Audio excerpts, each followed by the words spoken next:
Today, we're getting into the really sophisticated methods driving the next wave of agentic AI. We're talking about systems that don't just answer you, they plan, they act, and they actually learn from what they do. And the core subject here is how these agents learn. It all starts with architectural decomposition. You have an LLM at the core, that's your reasoning engine. But that core is useless on its own. It needs three key modules to function: planning, tool use, and of course, memory. Exactly, and that's where the four adaptation paradigms come in. We call them A1, T1, A2, and T2. They're just a way to categorize where the learning happens. Is it the agent? Is it the tool? And the really big insight, the thing we'll keep circling back to, is that the industry is moving away from training the giant LLM agent itself. Instead, the focus is now on co-adaptation, especially by freezing the LLM for efficiency and training the tools it uses. That's the T2 paradigm. Precisely. And the way we do this is through tuning techniques you've probably heard of, things like supervised fine-tuning, or SFT, direct preference optimization, DPO. And once you get feedback from the environment, you're into the more advanced stuff like PPO or GRPO for reinforcement learning. Okay, let's unpack that core architecture first, because an agent's limits really define how you have to train it. The LLM is the control center, but it needs these external parts to actually do anything useful. Right. You can break it down into three essential layers. First up, you have the planning module. This is what takes a complex goal and breaks it down into a series of steps the agent can actually execute. And I think it's useful to distinguish between static and dynamic planning here. That's a crucial distinction, yeah. Static planning, think chain of thought or tree of thought. It lays out a structured path, or maybe a few paths. But for anything complex, anything with a long horizon, you absolutely need dynamic planning. So things like react or reflection. Exactly. They let the agent change its plan on the fly. You get some feedback from a tool, pauses, reflects, and then refines the plan. That's what makes an agent truly robust. So it's basically giving the agent the ability to self-correct as it goes. A huge step up. A massive step up. The second module is tool use. This is the agent's hands, how it interacts with the world. These tools can be anything: a web search API, a code interpreter, a database. And for it to work, the agent has to get a four-step sequence right. Right. It has to select the right tool, construct the input correctly, call the tool, and then, this is key, integrate the output back into its reasoning. Get any of those wrong and the whole task just falls apart. It derails completely. And the third piece, the glue holding it all together, is memory. Right, for context. Exactly. You've got short-term memory, which is basically the current context window for the task at hand, and then long-term memory, which stores knowledge across sessions. And we usually access that using RAG, retrieval augmented generation. So you're not stuffing everything into the context window, you're just intelligently retrieving the relevant bits. Precisely. It's an on-demand reference system. So LLM plus planning, tools, and memory. Got it. And before we hit the four paradigms, what are the two main ways to actually do the adaptation? Broadly, there are two routes. The first, and often the quickest, is prompt-based adaptation. Systems like Camel or Autogen do this. You just change the agent's behavior by tweaking the prompt, the instructions, the examples. You don't touch the model's weights at all. Cheap and fast. Very. The other path is fine-tuning. This is where you're actually changing the model's parameters using SFT or DPO or reinforcement learning. It's way more compute intensive, but it unlocks much deeper changes in behavior. All right, let's get into the paradigms, starting with A1, agent adaptation with tool integration. So here, the learning is focused on the agent. We're teaching it to be smarter about calling tools. A1 is where this all started, and the landmark paper you have to know is Toolformer. Yes, Toolformer. It basically taught itself how to use tools using a self-supervised signal. How did that mechanism actually work? It's clever. They use the model's own uncertainty. It would try inserting different API calls into text. It only kept the calls where the tool's output, the new information, made the rest of the sentence significantly less surprising for the model to predict. And surprising is just another word for perplexity. Exactly. That drop in perplexity, that's the reward signal. It's formalized in the paper with that L minus minus L plus formula, but that's all it's saying. But self-supervised signals can be noisy, right? That's what pushed the A1 methods towards meeting more grounded external feedback. It did. Researchers brought in reliable grounding in a couple of ways. First was what we call alignment with golden answers, basically learning from your mistakes. TPL-Llama is the perfect example. They built a tool preference data set by explicitly using the agent's failed attempts. So it's not just learning from perfect examples. Right. It trains the agent using DPO to prefer the correct step over the failed one that came from the same decision point. It turns failure into a really powerful training signal. So bad decisions become good data. What about the other route, focusing on structural correctness? That's alignment with golden formats. And the key paper there is Gorilla. Gorilla was fine-tuned to generate correct API calls, but the real innovation was how they evaluated it. They used abstract syntax trees, ASTs. So it's not just checking if the text matches. No, because that's too brittle. What if the parameters are just in a different order? The AST checks the logical structure of the call. It only cares if it's functionally correct, which makes the feedback signal way more robust. And to generate all the data for this, ToolFlow came along to solve the problem of synthetic data being too simple. Yes, ToolFlow's contribution was generating more realistic multi-turn dialogue data.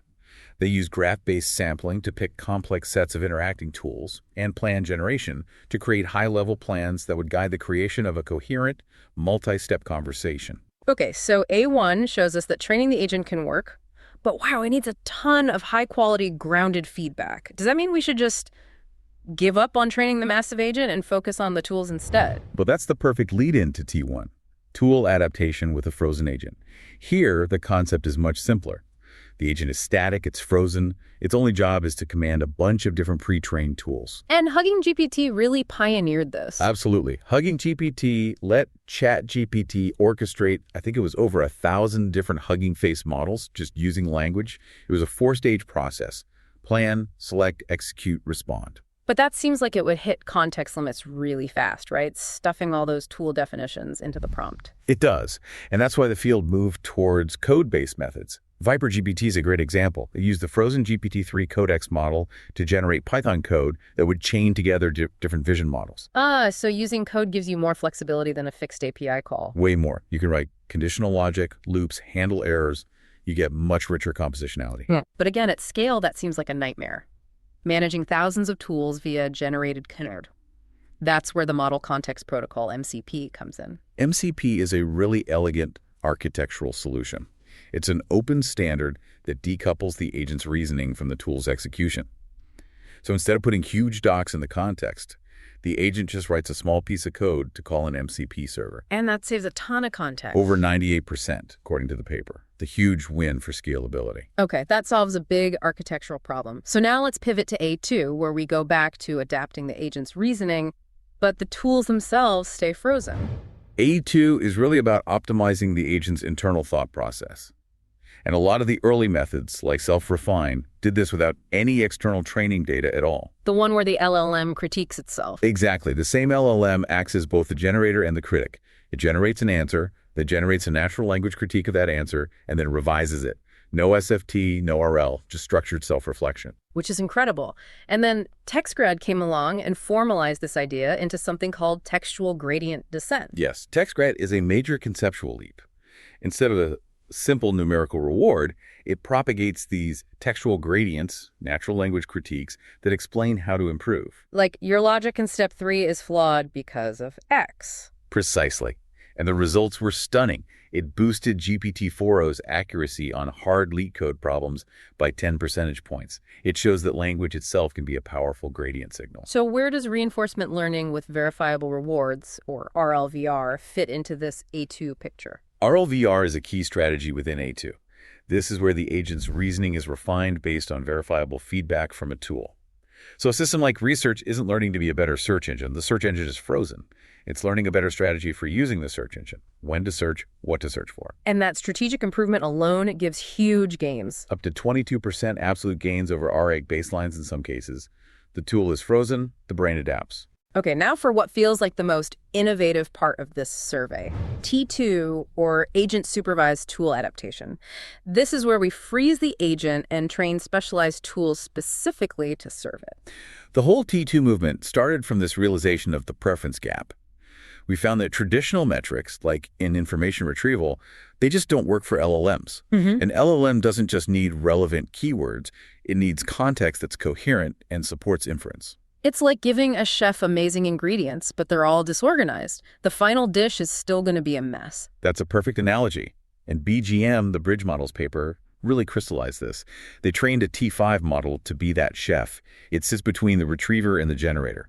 Its only job is to take the raw output from the retriever and transform it into a format that the frozen LLM prefers for reasoning. and by decomposing the problem like that. They got a 38% relative improvement on hotpod QA. That modularity is a massive efficiency win. And Memento gives an even more targeted example, focusing just on the memory module. Right. Memento proved you can get huge performance gains by training only the episodic memory component.